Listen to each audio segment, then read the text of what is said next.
Good evening. I would like to call to order the Wyndham Raymond School District Board of Directors meeting. It is June 17th, 2020. We are in Zoom video conferencing.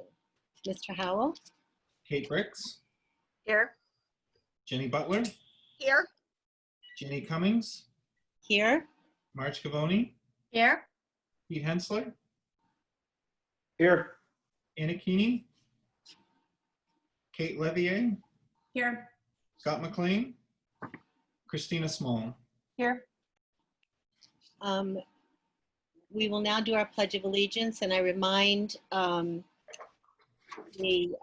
guests that we are having Marge Gavoni's grandchildren do the pledge, so will you all please mute yourselves?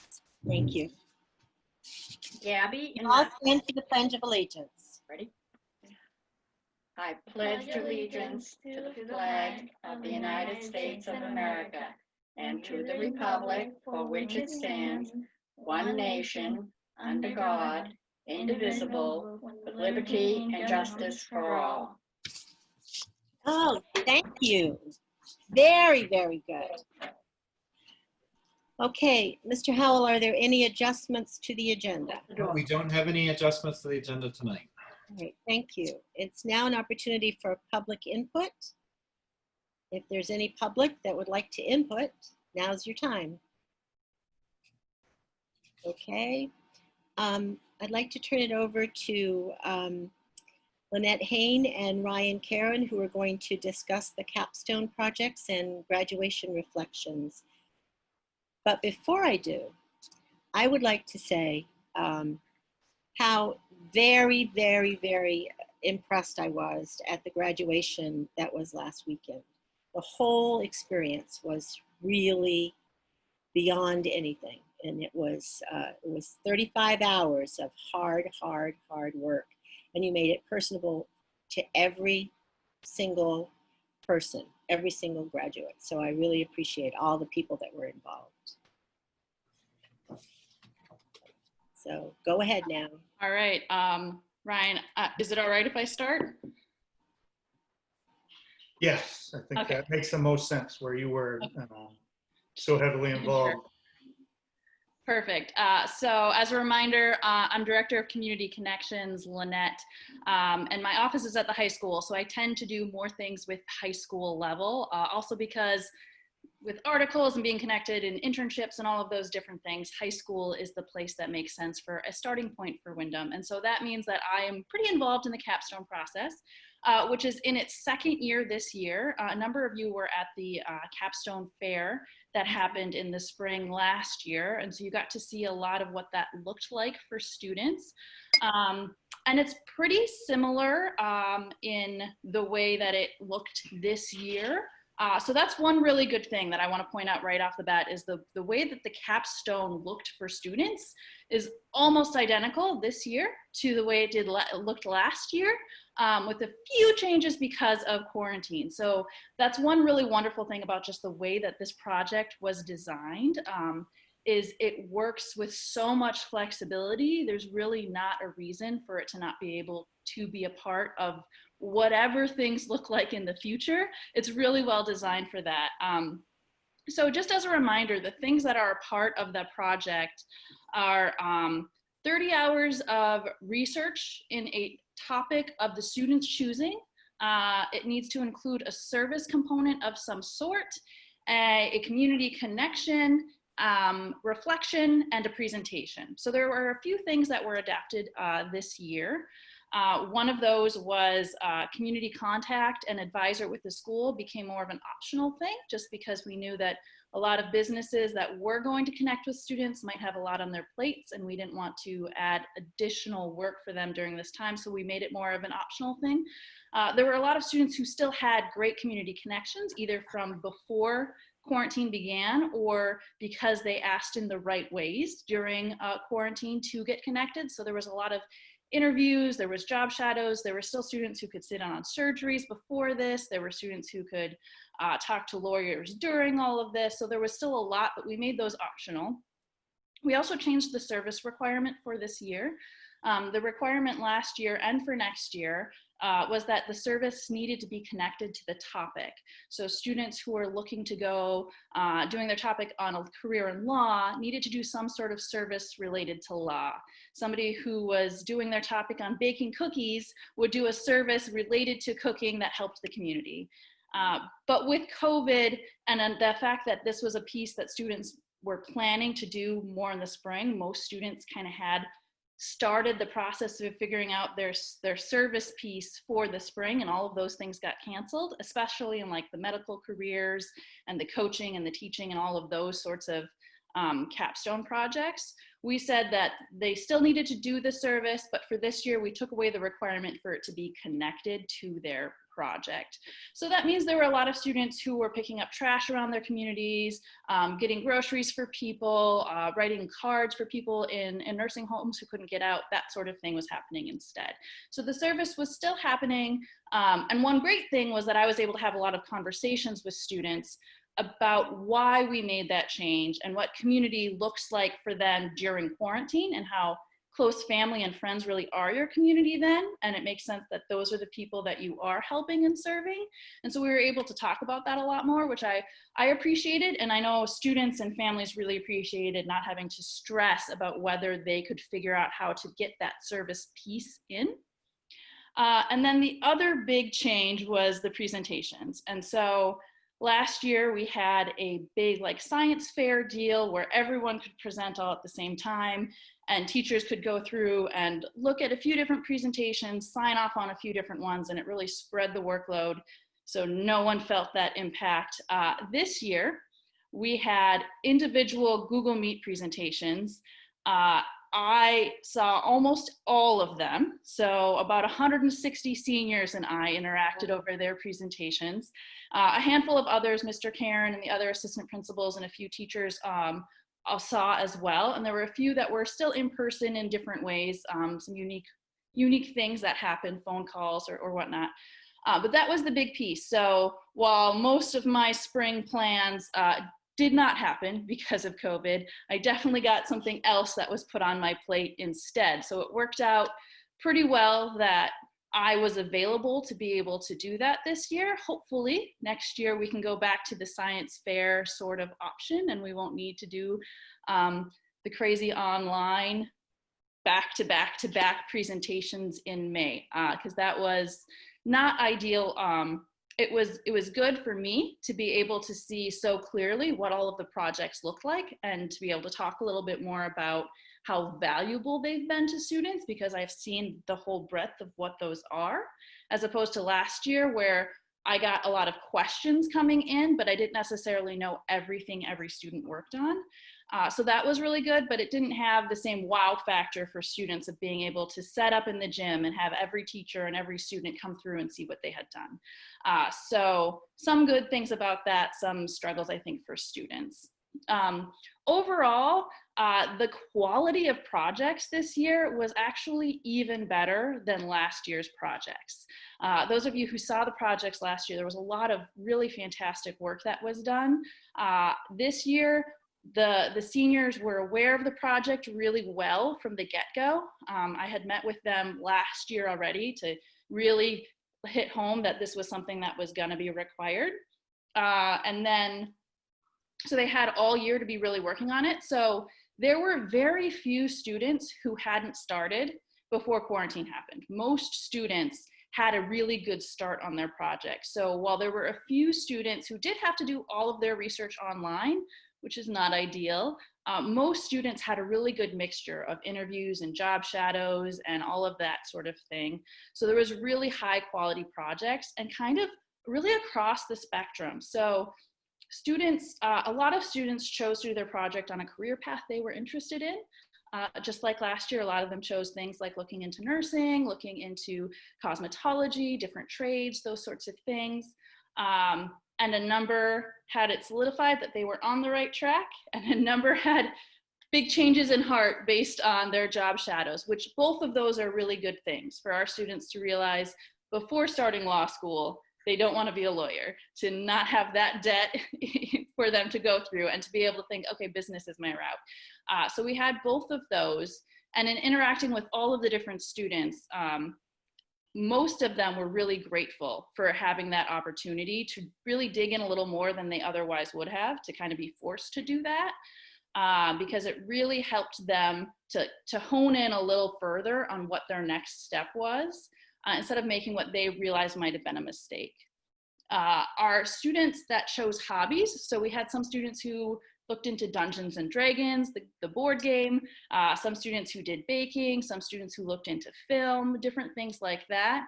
They really, really appreciated understanding the non-academic learning process, that learning and research doesn't have one way of looking, and they really appreciated the ability to take something they cared about and use it for credit in a way that isn't available in other places in the school system. And then the last segment of the group were the voc students. So the vocational students, their classes are basically what this project is already. So really the only additional component most of the vocational students needed to do was the reflection pieces. And talking to them, I asked almost every single vocational student their thoughts on the whole project and whether they appreciated it, whether they thought it was busy work, all of those things. And overwhelmingly, they said that the reflections were really helpful for them because they hadn't realized until they did the reflections how much they had learned about their career path through vocational school. And even the few who were going in slightly different tracks really appreciated having to reflect, because that isn't a big piece of the vocational program. There's a lot of hands-on learning and not a lot of reflection. And so that was really, really helpful for them.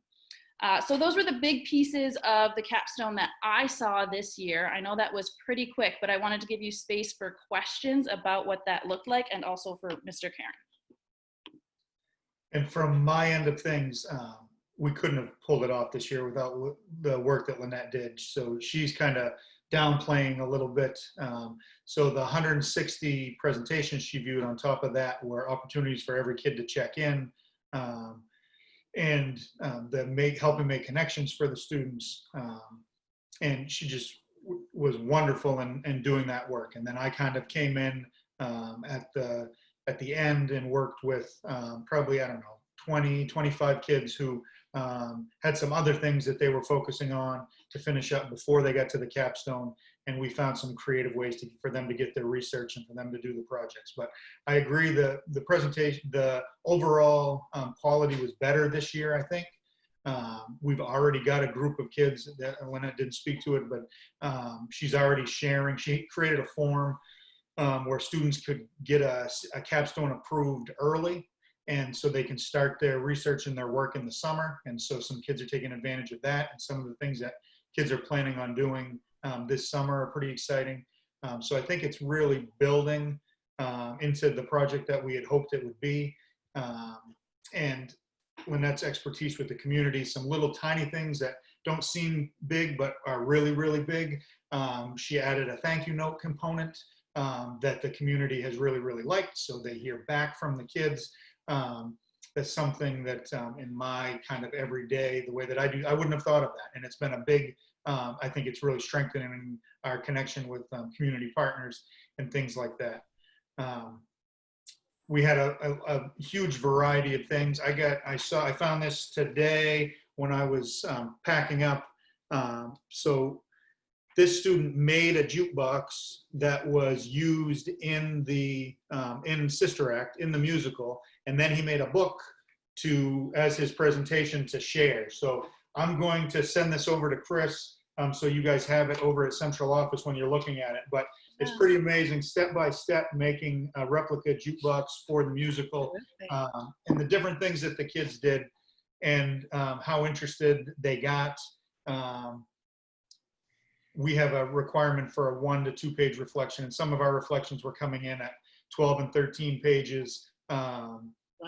And then I use that as an opportunity. I share that with the English teachers to see if we can hit some standards that some kids might have missed that way. So it just really provides some flexibility for us to support the kids in a non-traditional way, and really to wrap up. And they don't, what I need to work on is helping them really see how they're meeting all the guiding principles with it, because they're following the steps in the process, And what they're really doing for us is demonstrating meeting all of those guiding principles that are so important. We're going to work to make that even more clear for the kids, that you're showing that you're an effective communicator, you're showing your ability to collaborate. All of the things that we're hoping you're picking up over 13 years with us are demonstrated in this project. Go ahead. Sorry, going back to the juniors, incoming seniors who are starting early. That was the one takeaway we've had from the last 2 years, is that we've had a lot of students who've waited until second semester to start things. And that is where the students this year who got stuck because COVID came in mid-March and they had only just started. So this year, they're not allowed to start their research until after I've approved their proposal. So any research before then is not part of their project. So we already have about 45 or 50 juniors who have, incoming seniors, who have sent me their proposals so they can get started. And that's just like a small tweak that makes it so much easier, just to make sure that it's still self-directed, it's still totally what they want to do, but it's really forcing them to have a plan really when senior year starts, so they can have all year to execute it. Will they have the plan in place?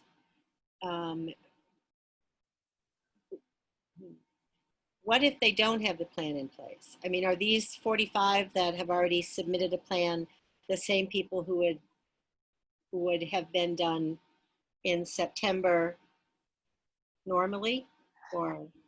It's really, that's one of the great things, is it's really a mixture of students.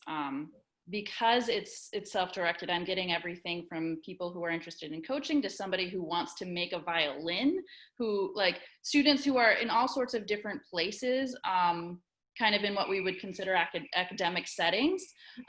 So those students who they'll get reminders from me, they've gotten several already over the spring, which is why we have 50 already submitted. And then as the proposal first makes it easier for me and for the administration to pinpoint, Mr. Karen, to pinpoint who hasn't started yet, so that come January, the handful we have, we can really look to, instead of having it be much later in the year figuring out who hasn't started yet. Marge? Yeah, I was just curious. I know the high school and the Katahdin are together, but actually not together. Do the Katahdin seniors also go through you, Lynette, or is that totally handled in Katahdin? Katahdin has had them, so the teachers of Katahdin have talked with me through what it looks like at Wyndham High School and what the components look like, but they've basically done it themselves, and they'll come to me with a question here or there, but they basically run it themselves. Just one more short question. So do you have anything to do with that, Ryan? Do you have to approve or does anybody, who approves their project? I guess I'm asking. Is it just Katahdin? So in Katahdin, it's Katahdin. In the original design of the program, it was a staff member. We tweaked that a little bit, and we're using Lynette to approve the high school students so that it's more streamlined, so that I know who I need to chase sooner. In terms of the Katahdin group, Craig does. Craig runs that on his side of things. A lot of what they do kind of fits into this anyway. So their kids were really picking which project that we worked on are we going to use, not what are we going to do for a project based on the design. Okay, thanks. Anyone else have any questions for Lynette or Ryan? Okay, thank you very much. Whoops, did somebody, Marge? Just a quick comment. Basically, the both of you, I want to thank you. I know how much time and energy you expend and all the effort you put in to make these students successful. And it's really appreciated. I mean, I've heard from parents, and I can't do anything but applaud the both of you for all the help that you've given these seniors in getting this work done. So just thank you. I agree. Also, Jeannie, if I could just, for 1 second, just want to commend Ryan and Lynette for there's a lot of background that goes into creating one of these projects and making those connections out in the community, and just all the background work that both Lynette and Ryan have done to connect with, find people in the community who are interested in taking mentors, but then also their openness and willingness to sit down with students and to problem solve and brainstorm and get to know their needs. It was funny, Ryan and I had a chance to meet for his evaluation this week, and we were talking about Ryan doing capstone presentations in between doing diplomas over graduation weekend, Right. trying to fit those in and making sure. And just lastly, that program was first brainstormed, or the idea of a project, almost 6-7 years ago.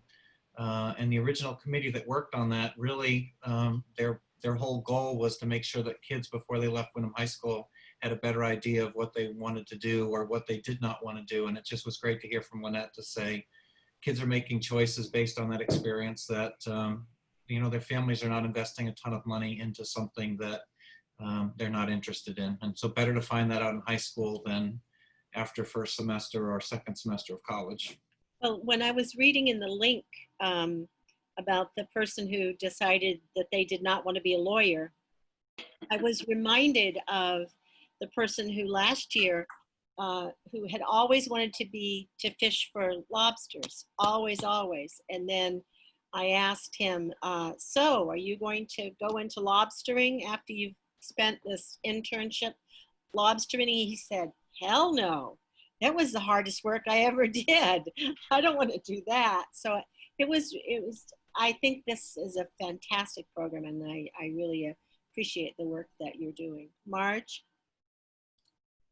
It was just a quick question. I don't know if they're going to talk more about graduation and what's going on with the kids, but I don't know if it's the appropriate time to ask, but I was curious as to the kids that are in the technical schools, how they were able to complete as seniors, because a lot of them go for certifications and stuff like that, and I know there has been no school, so I was wondering how they were completing them.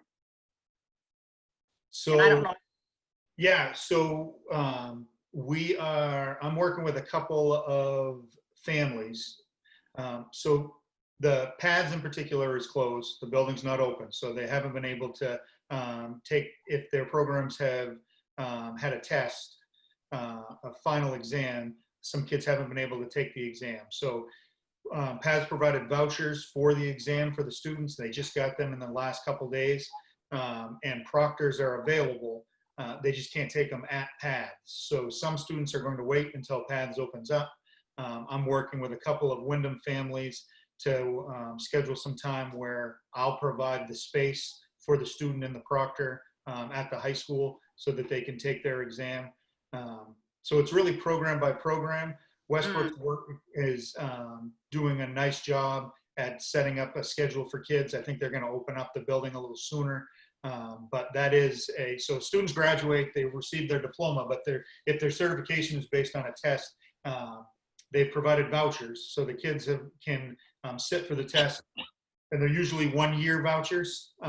They can sit for the test within that time period, but we're still working on scheduling some places. So I'm working with a couple of families on the cybersecurity, where they don't need a welding booth, they don't need anything special. They need a place that is secure with no windows, that the proctor can come in and give the assessment. So we're going to do a couple of those over the next couple of weeks.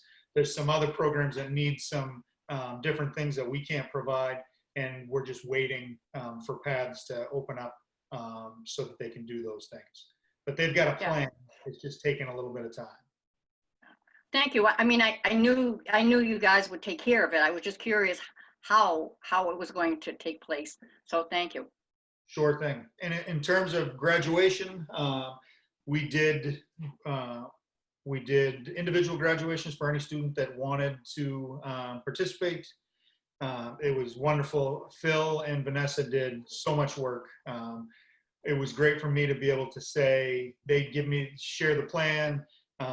We talk about it, they put it into action. That gave me the opportunity to work with some seniors to make sure they got there. We're still working with, I gave another diploma today to a student who just finished up. We I put on the cap and gown. She came over and took some pictures in front of the Eagle with her cap and gown. So we've still got 3 or 4 kids that are working, with a couple working with the JMG school completion specialist that Chris set us up with. I'm hoping that they'll be finished by the end of June, early July. And then there's a couple students who are still working with me. One has a capstone to complete, and one has completed the capstone and has a little bit of coursework. So we lost a few students to adult ed during the school year, but with students that finished the year with us, we're down to 4 that didn't finish on time, and I'm confident we'll have 2 of them in the next week or so, and then JMG is going to get those other students diplomas as well. So given all of the challenges with the closure, I think we were really successful in finishing up the year. Teachers were wonderful at finding ways for kids to demonstrate what they know, and the kids really, really stepped up in May and worked really hard to get there. And I don't know how much you guys know, we were students who didn't have internet access. We're mailing, dropping off on the doorstep. Students are taking pictures, sending pictures to Vanessa and Phil. They're printing, scanning, sending the work to teachers to assess. So there's a whole other layer beyond the online that was going on.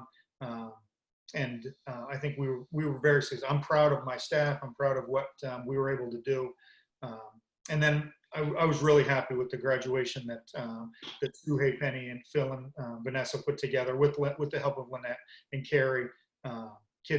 Families got an individual opportunity, and then the drive-in where if kids wanted to go, they could have a final gathering together, an opportunity to celebrate together. And the kids were great at the drive-in. We were worried. We hired some extra security. And once the video started, they all went in their cars. They cheered for each other. They stayed till the end. It was great. It was wonderful.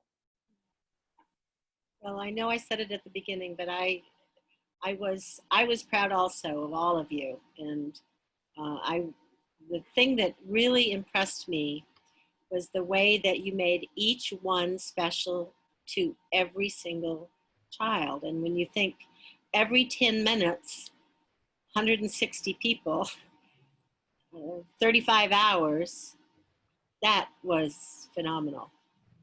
So thank you. Kudos to all of you for that.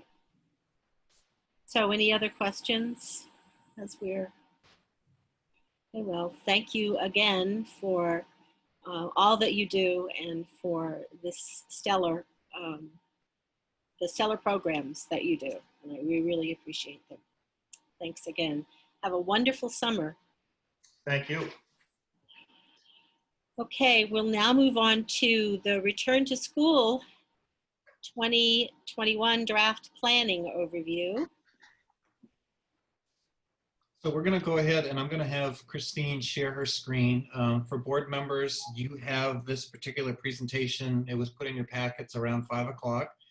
In addition, for anyone who may be watching this recorded message later on, this presentation will also be posted to the RSU 14 website.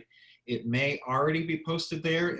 Just Christine and I could not find it prior to the board meeting where it had been posted to, so we will find that location. And really what we're going to be talking about is an overview of some of the planning that we've been engaged in prepping for what all the different possible scenarios are for the fall. And by no means do we have everything figured out. What we do have figured out is that it's going to be a very busy summer of planning. We also know the key stakeholders in our district and who needs to be involved. And I think that depending upon what we receive for guidance, either through Maine CDC or Maine Department of Education or the governor's office, that we will be prepared to implement whatever plan is made available to us. So this is one of those presentations, and there's no better way to do it other than to share a lot of information with you. And if there's at any point that you have questions beyond tonight, please feel free to reach out to either Christine or myself, and we will do our best to answer your questions. The other thing before we get into the presentation, just want to compliment Christine Frost-Burtonay for the work that she's done. There have been no less than 6 or 7 individual committees that have met multiple times over the last 2 days, not 2 days, 2 weeks via Zoom. And Christine has been synthesizing all this information into a plan and has helped me to involve probably 40 to 50 different stakeholders in this process to help us plan and figure this out. So being able to share that work and be able to understanding and then be able to get some input. So she's done a great job organizing. While I was spending time with all of you getting signatures and tracking down warrants and making sure we're going to have an election, Christine kept that work moving forward. So just wanted to thank her for that. So we're going to tag team this presentation. Go ahead, Christine. It says the host has disabled attendee screen sharing. Let me make you a co-host. You're just going to let me keep talking. I was trying to segue. Okay. Can you all see that? Yes. Okay. Chris, you can take it away with that slide if you'd like. So just as and I'll just do a quick recap, but we're going to provide an overview of the planning process that we've done, share some highlights and some things we've discovered from some of our planning teams. We have some possible hybrid scenarios of some things that we've been exploring for some of our options for the fall. We're going to talk about next steps and then obviously give an opportunity to provide questions and answers. And I love the graphic that Christine put in here, which is that this whole process has been by engaging stakeholders, listening, jumping slides, Sorry. prioritizing. We haven't reached consensus on some things. And I think the other thing that I've been proud with the administrative team and then all the different stakeholders that have been involved, they've been planning this from the lens of every student in our district and really thinking about equity so that whatever system that we're in is that it becomes equitable for all of our stakeholders who are our students and families. So Christine, if you want to change slides, that would be. So as Chris said, oh, Marge, did you have a question? Just a real quick, real short, quick one. Okay. This presentation, if there are items in here that don't have a resolution, does that mean there's none? Because I don't want to keep interrupting and ask, well, what do you do if this and that? This is it? More to come later? Correct, Marge. So Thank you. You will see examples of some of the thinking, but there are there are pages and pages of notes within each of these categories.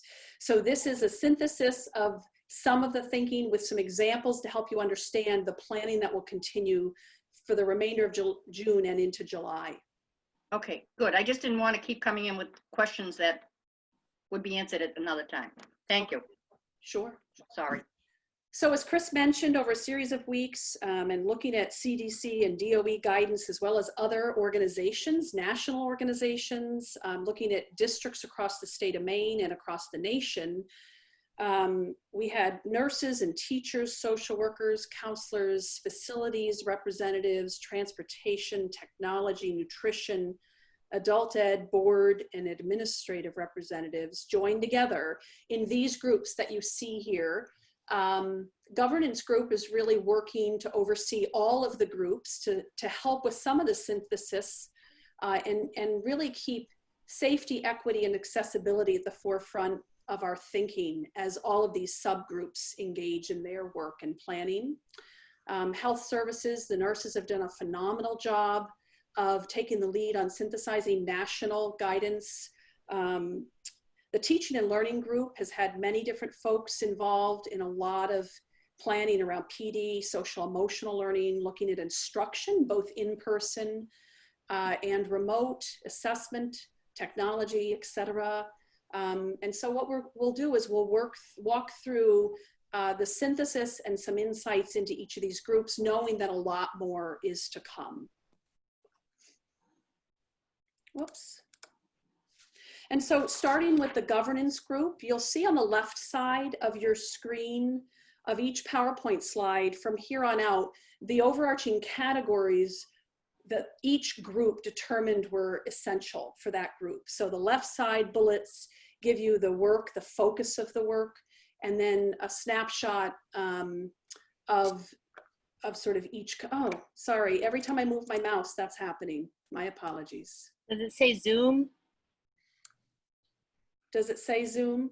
Mine says Zoom. There's nothing else. Can you can't see my slide, this No. slide, Jenny? Mm-mm. Can anyone else? Chris, can you see the I slides? can see, I yes. can see it. I can see it. It says governance. Yeah, I definitely can see it. Nope, I just can says see it. Zoom. So is it just Janny that, Janny, Yeah. I did, Okay. in the school board folder for tonight, the packet, you'll see a PDF, Okay, thanks. okay? Sorry So to interrupt. For those who are listening who are unable to see the slides, for this particular slide, I'm going to read this statement, and this is the overarching purpose of this work and the work that will continue through the summer. So the goal of the school reopening plan for the 2020 school year is to apply most current state and federal guidance for reentry of pre-K adult populations within the context of the novel coronavirus pandemic. With a laser focus on keeping our students, staff, and community safe, RSU 14 has brought together teams of staff members to plan for multiple return school scenarios that remain consistent with the DOE CDC guidelines. All proposed plans are based on the foundational pillars of ensuring safety, equity, and accessibility for all Windham and Raymond students.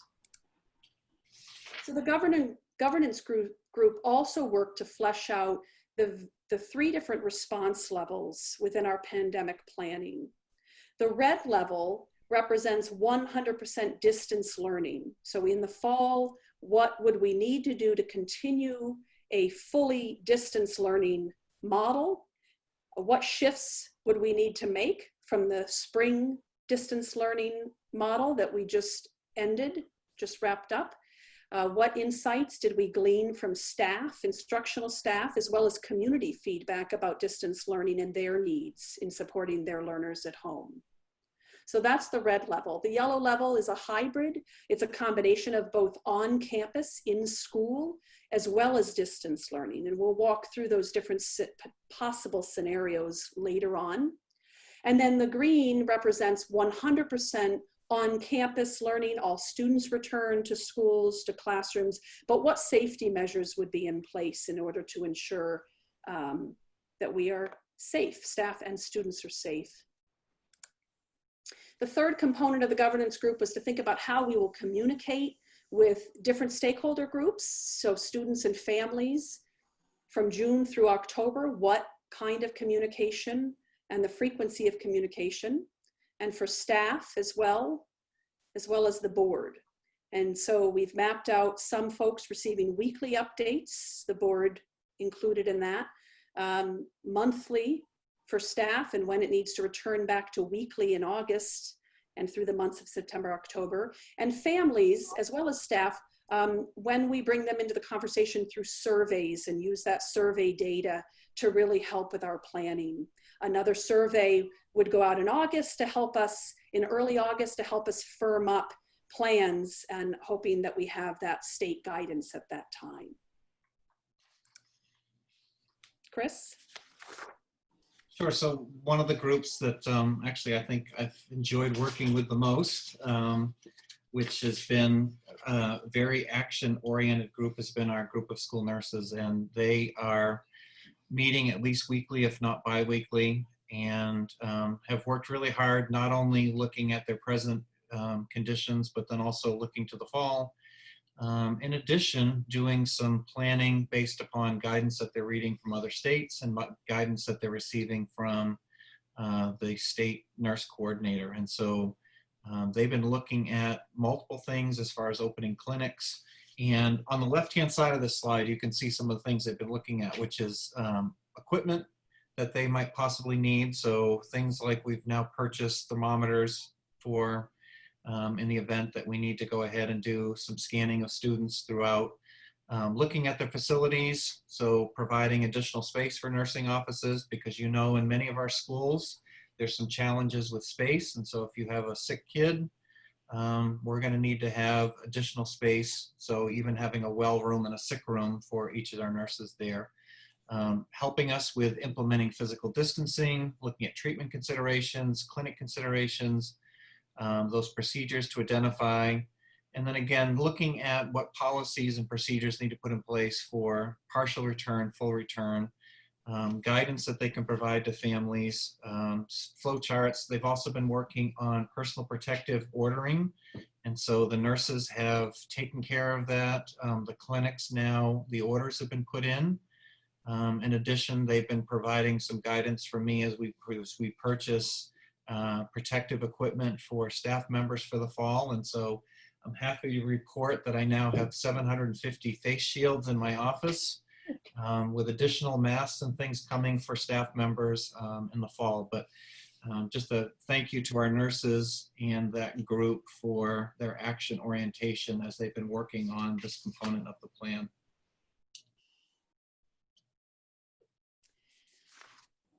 That's the next couple, I think, are you, Chris. I have both of us on this, but I can talk all day long. Sorry, I can.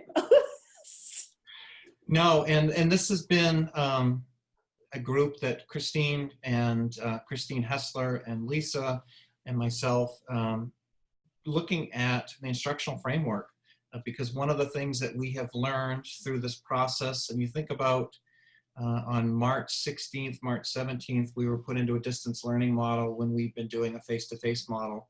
And we've learned that there's some elements of instruction that we need to make some adjustments. Many of those adjustments we made along the way as we made it way through the pandemic. But then additionally, as we look to the fall, and so a couple things that group's been working on is that one, and we're going to go through some of the detail on this, but professional development.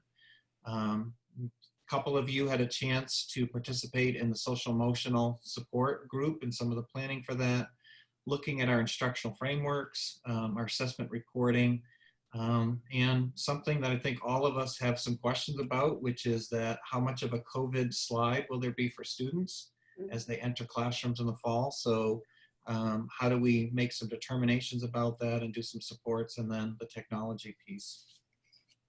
And at the forefront of our thinking, and something that has been discussed again and again, these 7 themes that emerged out of the curriculum committee presentations, we actually inserted this from that curriculum committee presentation that Christine Hessler gave. We inserted this screenshot in to each of those conversations around teaching and learning, so that every subgroup made sure that the themes that emerged stay at the forefront of our thinking throughout the teaching and learning planning. So I just think that's an important piece to remember, and we'll keep going back to this list. Some of the professional development planning pieces that we've been engaging in is an SEL is social emotional learning, looking at what happens in August and October for helping not only our students, but our staff transition back to face-to-face learning.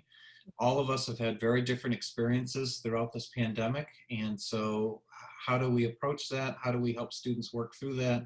And then how do we create those relationships? And I think something that we've all had questions about, which is how do we provide the best professional development so that we can help build relationships between students and teachers? Because in this most current extended time that we've been out, kids knew their teachers. And now moving into the fall, these are going to be brand new relationships. And if we're forced to do that in a distance model, there's some elements that it takes to build a relationship long distance versus a video. We do have some units of study in Ready Math and ProTax and technology for our new staff. Google Classroom, Seesaw, which was used pre-K, 2. Those have been some platforms that we've been able to use for communication to make sure that we continue that professional development. There's been some interest in some of the schools to build some professional development video libraries, and so some work with that.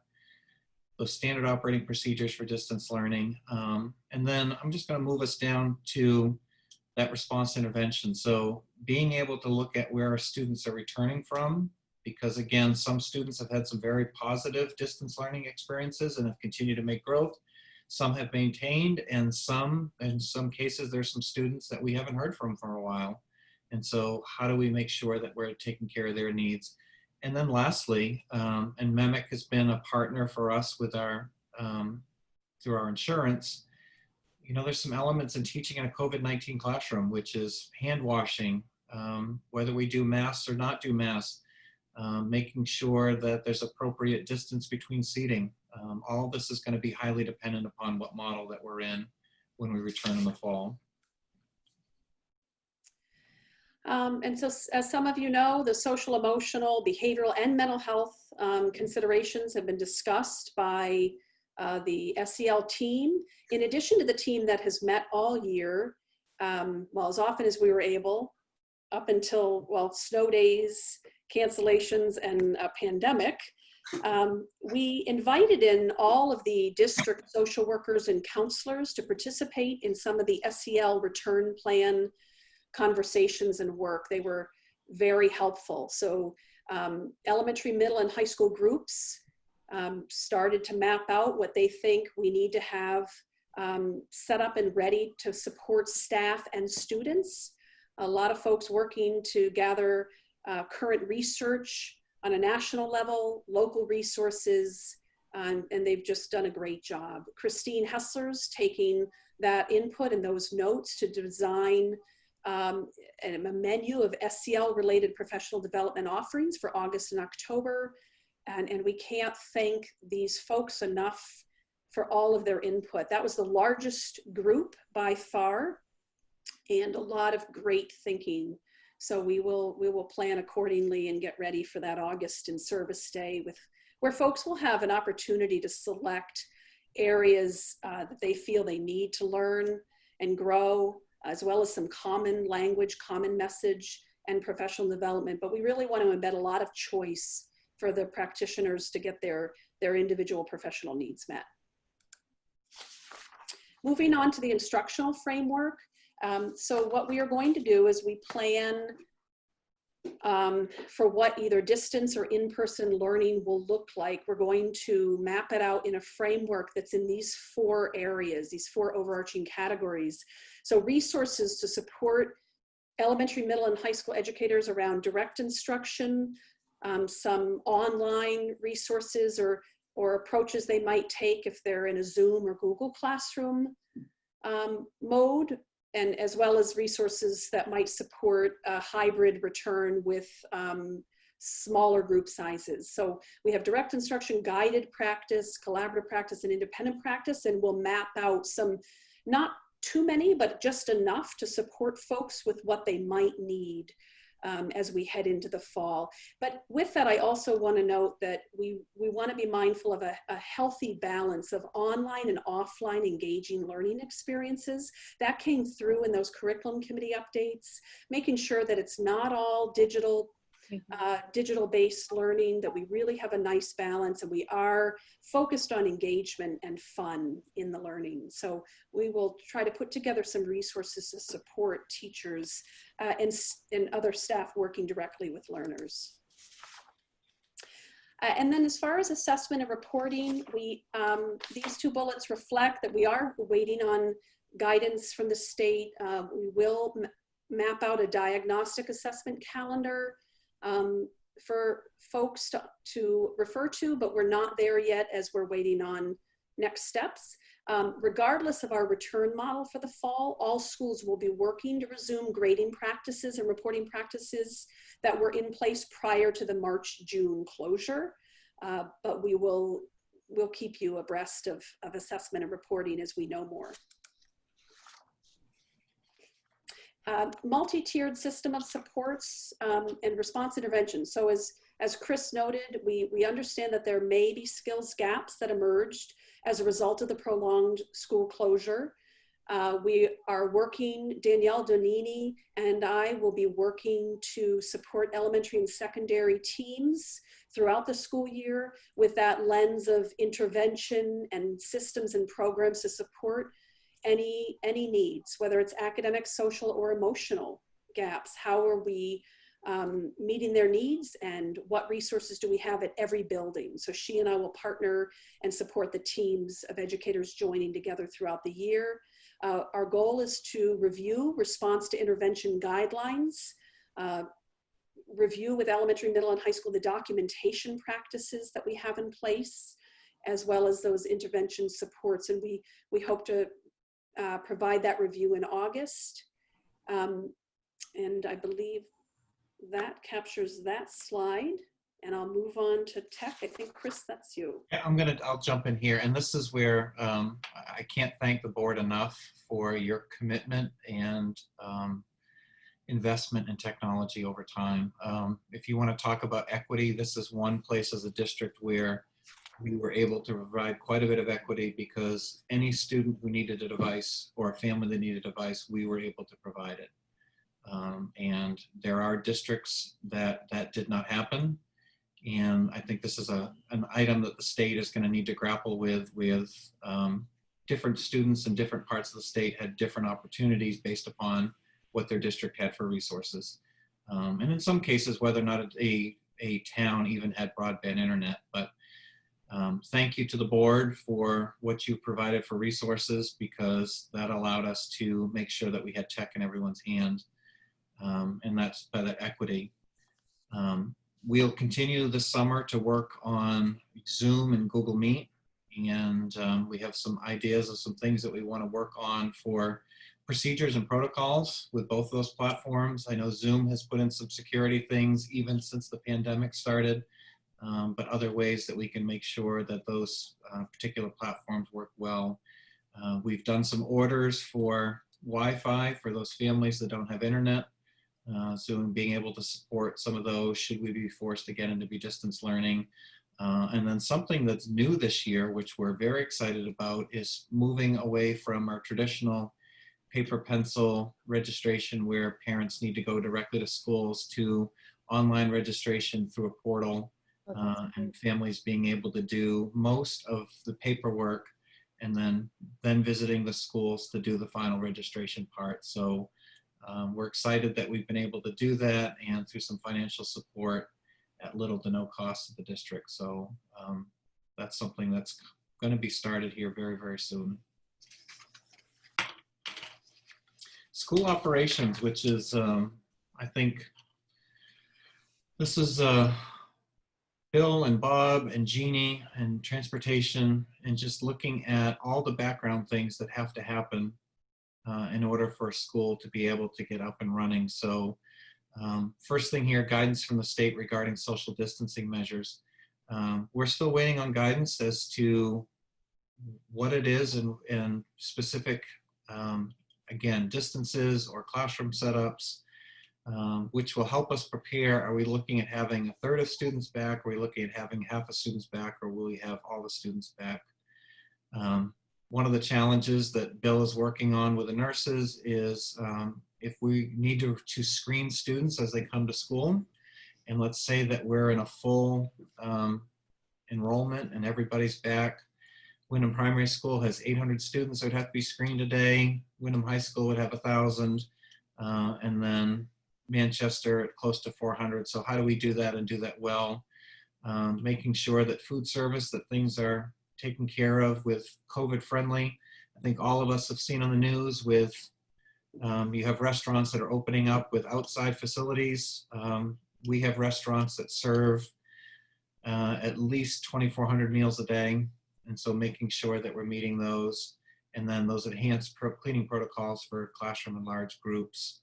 One thing that Bill's been working on, and again, we are fortunate to have Bill as a resource here in the district, but there's been some recent research on one of the most important things that public buildings can do is making sure that their air is frequently turning over.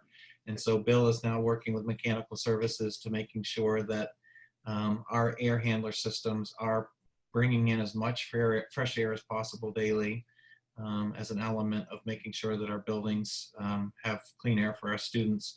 And then adding additional custodians, because right now most of our buildings run with 1 or 2 custodians during the day, If we're needing to do enhanced cleaning in classrooms and public areas, we're going to need to do some additional things there for staffing. Christine, you want to move to transportation? Sorry, my mouse was frozen. There you go. So transportation, and if any of you have a science background in chemistry, you would have learned about something called a limiting reactant, which is that if there's only a certain amount of chemical within a system, that then limits every single thing, every other thing within a chemical reaction. Transportation, I think, is our limited reactant because right now, given CDC recommendations, we are looking at anywhere between 13 and 16 students per bus. One of your buses holds, now currently we do runs with between 55 and 70 students on a bus. So 13 students, which represents a student every other seat. Think about it diagonally, moving their way through the system. It makes it very, very difficult. And with our current fleet of little over 30 buses, I think that only gives us about 400 some odd students that we can transport. So we're looking at some creative ways to maybe get by that.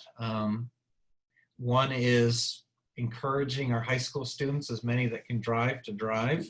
So getting those parking passes. In the survey that was completed that went out last week, I think it was over 50% of students, not students, of parents said they could commit to driving their student to school, which may be another way. But again, that creates some challenges because if any of you have ever been on campus during drop-off time, it's next to impossible to drive on some of our roads. And then if we're in a distance learning model, food service needs some help from transportation for meal delivery. And one thing we've also been talking about is, do we start looking at similar start times for schools so that you have families driving together? So the middle school, the high schooler, and the elementary kid are all coming in at the same time versus a staggered start. So again, one of those other possibilities of let's explore every single option to see what might possibly work. So let's talk food. So we had some good news this week, or this past week, that all the waivers that had been extended earlier this year have now been extended through August 31st. And we are going to be providing a summer meal program that will be, food will be prepared in Westbrook. It will be a satellite program of Westbrook. And this was a program that Marge helped us start quite a while back at Dundee Park. Well, the Dundee location has been expanded that we can do it at any location within Wyndham and Raymond. So looking at providing meals at Jordan Small and at Wyndham Middle School 4 days a week. And that would be a lunch and a breakfast for students. So some great news, because I know we were worried about the backpack program and having to stop, but now being able to partner with Westbrook. So looking to the fall, if a model that we're in a distance learning, we would most likely be looking to do a similar model with reimbursable meals versus the backpack. And Jeannie's already planning out her fall menus. I did learn through this process that hamburgers used to be the first day of school meal. That probably will not be the case if we're in a distance learning, and that instead she'd be looking at something a little simpler that is in a 10-day cycle that can be easy grab and goes. But Jeannie's in the midst of state and national directors looking at what are the possibilities. But hamburgers are definitely something I learned throughout this entire process. And let's go to athletics, because this was actually a major topic of discussion with the Cumberland County superintendents today. We know that there are Babe Ruth leagues, little leagues, AAU are looking to get up and running. And so school districts around the state are trying to figure out how do we get up and running for whether it be a summer conditioning or for fall season. And so we should have some information from MPA, Maine Principals Association, probably within the next week or so, what those activities, but they include very specific things about having nurse screening, about pods of 10 students, no more than 10 students who are interacting with one another. There's still some large questions about contact sport versus non-contact sport. So Rich has been right in the midst of that discussion, and as soon as we learn more, we will make sure that the community is made aware of that. I think one of the biggest worries of our coaching staff, and this has been communicated multiple times, is that things open up too early, that there's a case of COVID in a summer program, and then coaches lose a possible fall season. So I think people are very conscious of the fact that they want to make sure that kids have a season this fall. And there's possibility that the athletic season for the fall will not start that traditional third week of August, but actually may start the first week of August, given the amount of downtime. So again, we should know more within the next week what's going to happen with that. So Tom Nash and his adult education team have been working as well. You can see on the left-hand side, the categories they focus on is facility planning, the building, supply needs, staff needs to ensure safety, measures are in place, the health protocols, how they'll communicate those with staff, their communication plan with students. So some examples of needs and challenges. They've identified an increased need for updated technology to support distance learning. They have some facility challenges they're working on, and some solutions are being brainstormed.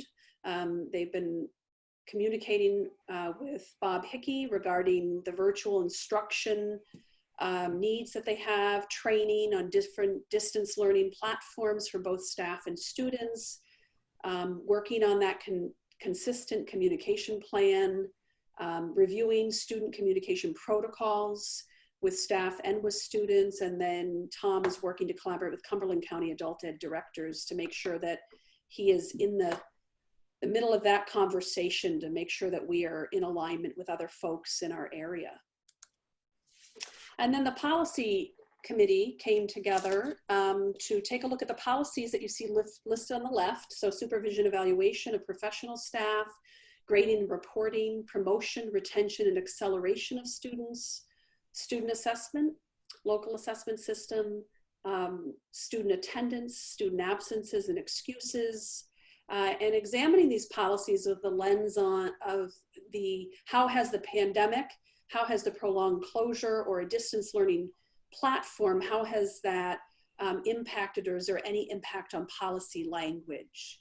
And so we are looking at the proposed language in quotation marks here.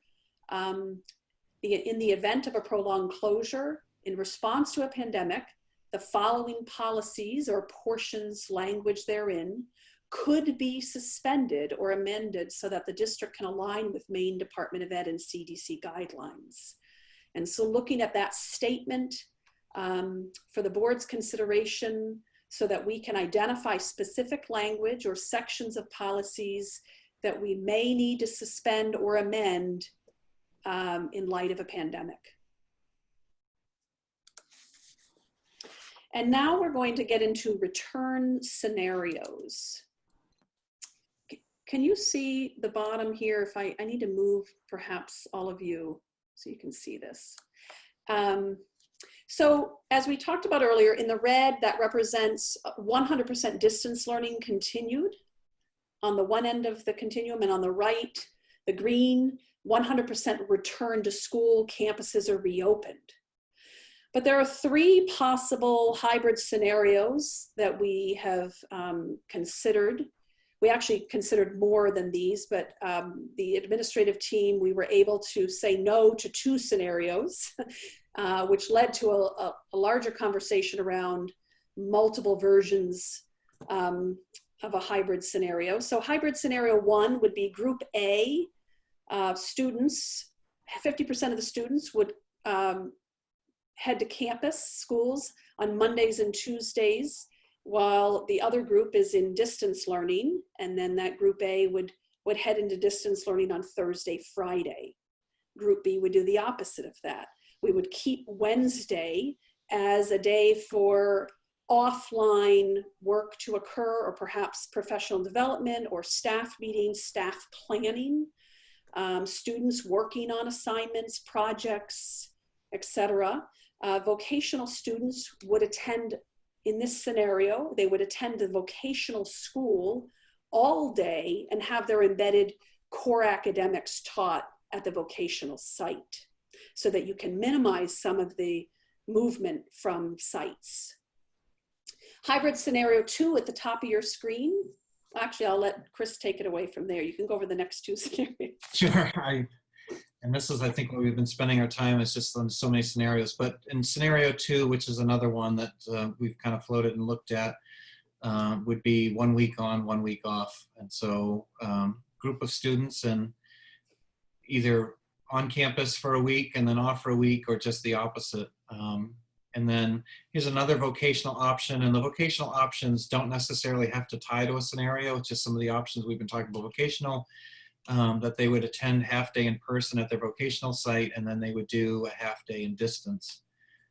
Something important to just think about with scenario 1 and scenario 2, much of this is going to be dependent upon what we receive for guidance for how many students we can actually have on campus, whether that be a third or a half, 75%, or all of them.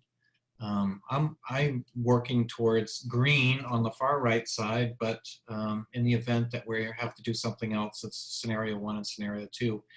Another scenario, which we've talked about some options, trying to take a look at whether or not it's even a possibility, is elementary students resuming in-person instruction, which would mean that the buildings would be reallocated to classrooms and students would be meeting all across the district. And secondary, which would be middle and high school, would be continuing on in a distance learning model with the elementary kids in session. Vocational students, again, here's another option, remaining in distance learning. While we have the vocational students here on the screen, though, one of the concerns that's been discussed is that we have Westbrook, which is 5 districts and many other privates that send to it. And then you have PATH, which I think has a dozen different school districts that send to it. Just the concern that, you know, one of the things that you'll read about in the public health is to keep cohorts of students together. Well, when you send a cohort to a school where they mix, now your cohorts are now being interdispersed with one another. And so is it actually best to just keep them with their vocational cohort versus their school cohort? And so we've had several discussions about that, and the area principals have been meeting, talking about models with that as well. So again, this is kind of fluid, determining you know, what we hear and what some of the possibilities are, and then additionally, what do we have the staffing to support? Because much like transportation being limited, are we going to be assured that we can have 100% of our staff back?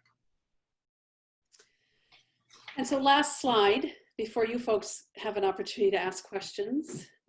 So next steps, these are some general next steps. June, the rest of June, we will be working on the school reopening plan with all of the components of what we just walked through and all of the notes from the educators that joined together to give ideas and resources. We will be working on the professional development planning, so that August and October in service work, as well as other online resources for those who might want that anytime, anywhere learning, the PJPD menu of offerings. So we'll be working on that, as well as the submission of the CARES Act funds application so that we can move forward with accessing the over $300,000 to support pandemic-related expenses that the district has incurred.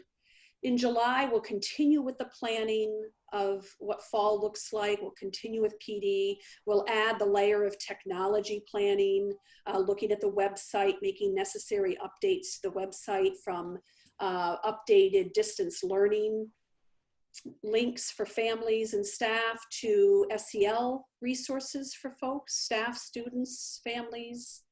In August, we will be communicating, hopefully, what we hope is a final draft fall return plan with the board and staff, students, families, the community will all receive that. We will be working on new staff orientation, welcoming our new staff to the RSU, as well as staff in service day planning. And then in September, We hope we are in the green, as Chris said, that school resumes. We hope for the in-person, but if we need to, we jump into a hybrid or distance model in September. And now we turn it over to you. Okay, can you unshare? Oh, yes, the good point. Yes, sorry, Jenny. That's okay. Does anybody have a question or? We can't see that you do. Christina has a question. Okay, Christina.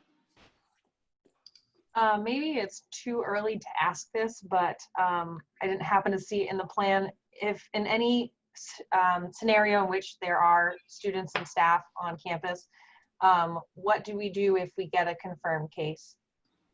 Is that?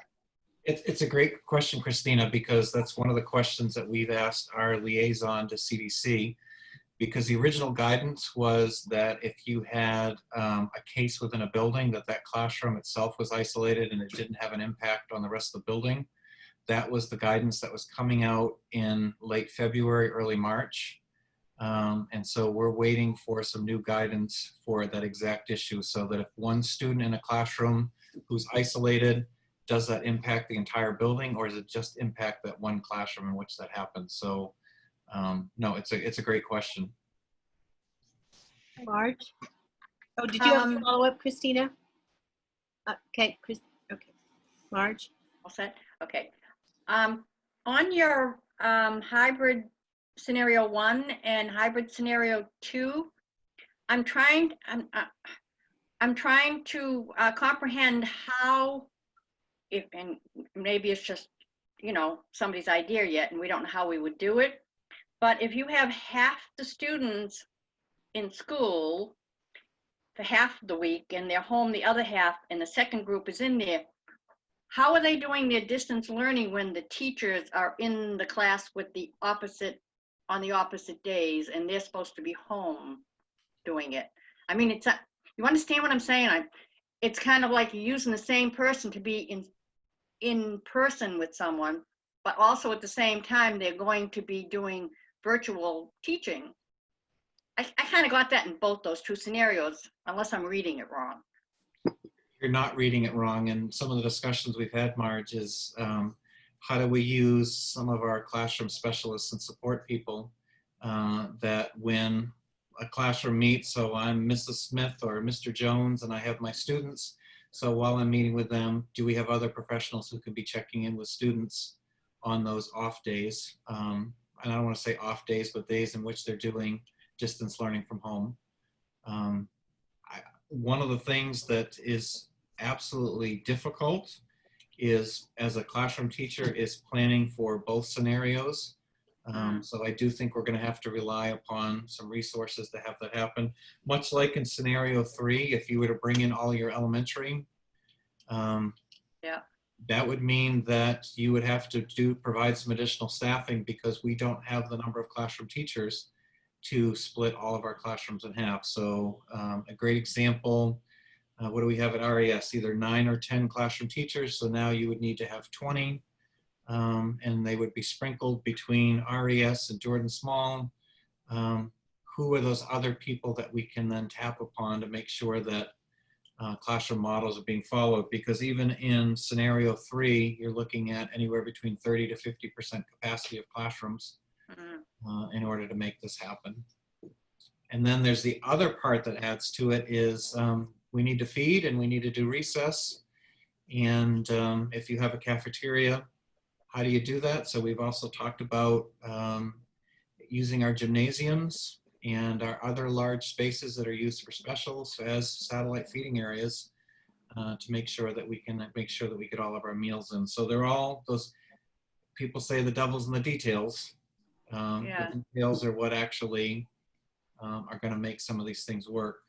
It would be great if every family could commit to transporting their students to school every day. We know that's not a reality. So, you know, part of our model is working through how do we make sure that we get them here, feed them, keep them safe, and do everything we need to do. I do not envy you. at all. I mean, I also have to ask, where would we put all those cars that all those kids are going to drive to school? I'm just curious. Well, this is the Christine's laughing at me. these are the questions we've been working through. The good news with this, with any of this, is if you're in a hybrid scenario, you have 50%. That only means that 50% of your students are coming to a building. So the part about you're looking then at half your traffic, but then you're increasing your traffic because now you have up to 50% driving for families. So that's one component. I think a challenge in any of these scenarios is our high school, which does not put students in by grade level. It puts students in by classes. And so you may have a student that's in Honors Algebra 1 and then is in English 2 and then is taking another course. And so how do you create those cohorts? Because the whole purpose behind any of this is to limit your exposure and to limit kids actually coming into contact with one another. Okay, I won't ask. I promise I won't ask any more questions because I get it. I get it. Anybody else have a question? Okay. This is really hard. I mean, that's pretty redundant, but I know we're all appreciative of the hard work that you're doing, and that all the teachers and staff and everybody are doing to come up with the right thing for our kids and our staff. So I appreciate it. So just, if I could add one last thing, Janie, which is that our administrators are having their retreat Friday, and we're concentrating most of our time on back to school building plans, helping them to kind of work through or working through collectively, how do we go ahead and plan for any of these scenarios, and what are the impacts for scheduling, for building, just to make sure that we're thinking about these things. The other thing that I've been very clear with everybody is that I think everyone needs a little bit of time to walk away from this for a little bit and get a little free headspace, because often some of our best ideas come when we're doing something different. And I think our staff and some of our administrators could use a couple days away from this, and then I think some really great ideas are going to come as well. Kate? Great. Had to unmute. Thanks. This is pretty great work, pretty comprehensive, pretty overwhelming work. And I know you, as you say, the devil's in the details. I know you have probably had a lot of discussions about communication, but I think we would all agree that communication is going to be key. Multiple ways, even if it means we have to put ads in the papers. There's going to be a lot of concern and a lot of chatter. I'm singing to the choir here, and I know that there's no real good schedule coming from the DOE or the CDC. I mean, we could get a ruling August 15th or August 30th. I mean, depending upon outbreaks or whatever. So I know that we will be extremely mindful of how we're going to communicate it. And particularly, you know, we've all seen the chatter in the feeds. Like, if you don't have a child in the school right now, but you will in kindergarten or pre-K, let's be really mindful that they're in the loop. I've seen a little bit of chatter that if you're not on a listserv or you don't even know about a listserv, that you're just not in the loop. And hopefully we'll have that information through registrations or something so that we're not, and even with daycares too, to clue them in as far as what our plan is, because childcare with these scenarios could be a pretty big deal. Again, I'm singing to the choir, but to reduce as much panic as possible, we really have to be on our game with how we're moving forward. And it's a moving target, and I know it could be from day to day or week to week, but I I know you're on it, but I just wanted to express my thoughts that we have to really be on point. Thank you. If I could just speak to that, I think if anyone, again, comes back and listens to this later on, that if they've not registered their student for school already, I mean, kindergarten registrations are down right now from where they are in the past. Those registrations are where we mine all of our information for many of the listservs. So if anyone has not registered and is listening, this is a good time to register to do that. And I agree with you, Kate, 100% about getting information out in other means, because we want to make sure that families have plenty of time to plan, because picking where your child is going to be for childcare or making arrangement does not happen overnight, and we realize that.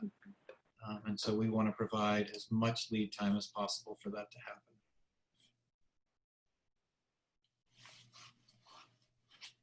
Thank you, Chris. And thanks also, Kate. That's excellent point. Always irritating. So anybody else have any other questions? Seeing none. Chris, we'll move on to superintendent's report. Sure. Just a couple things to share with you tonight. First of all, a big thank you to the RSU 14 staff. We officially ended staff school year yesterday on the 16th. I hope that they're getting some well-deserved rest and relaxation, but again, wanted to thank everybody for patience, their nimbleness, their flexibility as we navigated through the March, April, May, and June, and finishing out the school year. And as I have an opportunity to sit and have regional discussions and statewide discussions, I think our staff did it just as well, if not better, than any other district around us in maintaining and meeting the needs of students. So wanted to thank them for that. Also wanted to give a word of congratulations to our retirees who will be retiring this year. Oh. As of yesterday, so Helen Hergen, Chris Newcomb, Dodie King, Pat Douglas, Patty Rado, and Angelica Blanchard have all retired. And then also Debbie Denbo, who is a long-term Title I tech here in RSU 14. Just want to say thank you to all of them and to wish them the best as they head into retirement. Certainly not a year that any of us would want to retire into, but for each of them, they worked with their students until the very, very end. Next week, we have a slate of staff members to replace them that will be bringing before the board. I've been doing individual Zoom interviews with all the replacement candidates, and it is a great group of individuals that we're bringing in to replace. And so who fit in well with the culture of Success for All. The summer feeding program, we're excited to get that notification. Again, that will be a breakfast and lunch program 4 days a week starting the end of this month. So I think it actually, the June 29th is the target date for a start date, continuing on in the summer. And so many of us had some concerns that backpack program was ending, but to be able to provide that now to students and families in both towns, and then to have it expanded beyond Dundee has just been a great gift for us to be able to have. So thank them for that. Budget forum, next Wednesday night is our public budget comment night. And it'll be a chance for the public to listen in and learn a little bit more about the RSU 14 budget, the revolving renovation bond that will be going before the board, before the voters on July 14th. If people in the community have not read their link already, much of the information that they will need to make a decision in the election is all in there. So again, I hope that they take a look at that. But next Wednesday night, we will go ahead and we'll walk through the budget or walk through that revolving renovation for some comment. We did hear some encouraging news today from one of my meetings as far as it does not look like anything for this current budget year that will see any sort of a curtailment. So the funds that we've been promised for the current budget year look like they're in a good spot. For FY21, the state is predicting a shortfall, but it looks like the COVID money that the governor has received for the state of Maine, if applied, would actually cushion most of that shortfall. So we'll know more probably within the next 2 months as far as budget impact for state subsidy, but things looking a little bit better than maybe some of us thought in March and April. So some good news there. So lastly, I'll end with, we are still accepting kindergarten registrations.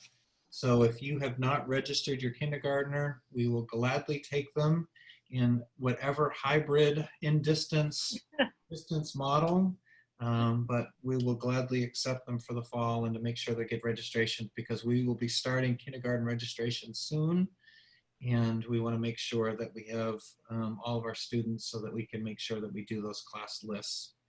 But right now we are at Wyndham Primary, I think we're in the high 160s for kindergarten registration. We're down a little bit from previous years. And Raymond Elementary, I believe, is right on par for where they've been in the past. And so I don't know if it's a matter of families holding off on registration, waiting to see what happens with the fall. But we will, it'd be nice to get that going so that we can notify families of all of the different plans that will be happening. That's it. Well, thank you very much. All the hordes of people that are listening, we should all go out and tap a young person and say, are you going to kindergarten in the fall? We need to know about it. Could I have a motion to adjourn the regular meeting, please? So moved. It's been moved and Second. by Jenny. All those in favor? Marge Gavoni, Yes. Kate Bricks, You have to unmute. I did. Okay. yeah, Kate Levier, Yes. Jenny Butler, Yes. Christina Small, Yes. Jenny Cummings, Aye. Pete Hensler, Aye. Scott McLean.